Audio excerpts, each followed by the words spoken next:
दोस्तों आज हम बात करेंगे लोकतंत्र की।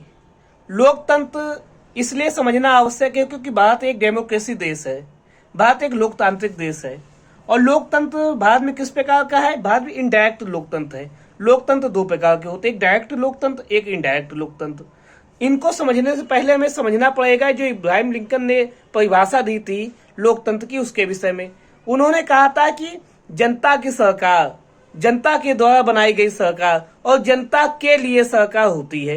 तो यहाँ पर of the people, by the people, for the people, तो ये है यहाँ पर। यानी कि ये सीधे सीधे इसका आशय है कि जनता जो निर्णय लेगी वो सर्वमान्य होगा, जनता के द्वारा ही कानून बनाए जाएंगे, जनता ही सर्वोच्च पद पे रहेगी। लेकिन अब कह दिया जाए कि जनता ही कानून बनाएगी और जनता ही सब चीजें फैसले करेगी, तो ये बहुत ही मुश्किल हो जाएगा भारत जैसे बड़े देश में। ये डायरेक्ट लोकतंत्र की पहचान होती है, जहां पे जनता कोई फैसला करती है जिसको कानून बनाया जाता है।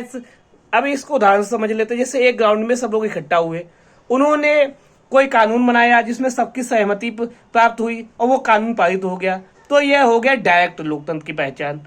ये छोटे देशों के लिए तो मुमकिन है, लेकिन भारत जैसे बड़े देश में इस प्रकार की चीजें नहीं हो सकती। तो भारत में इनडायरेक्ट लोकतंत्र है, भारत में जनता प्रतिनिधि चुनती है, वह प्रतिनिधि कानून बनाते हैं। तो यहाँ पर इनडायरेक्ट तौर पे जनता का ही शासन है, लेकिन वो उनके प्रतिनिधि के माध्यम से होता है। तो दोस्तों मुझे यकीन है कि आप लोकतंत्र के विषय में समझ गए होंगे और यह भी समझ गए होंगे कि भारत में डायरेक्ट लोकतंत्र नहीं, इनडायरेक्ट लोकतंत्र है। और डायरेक्ट लोकतंत्र की परिभाषा वो है कि जहाँ पे जनता स्वयं सरकार बनाती है, स्वयं कानून बनाती है। लेकिन डायरेक्ट लोकतंत्र में जनता प्रतिनिधि के माध्यम से कानून बनाती है। बहुत बहुत धन्यवाद। जय हिंद।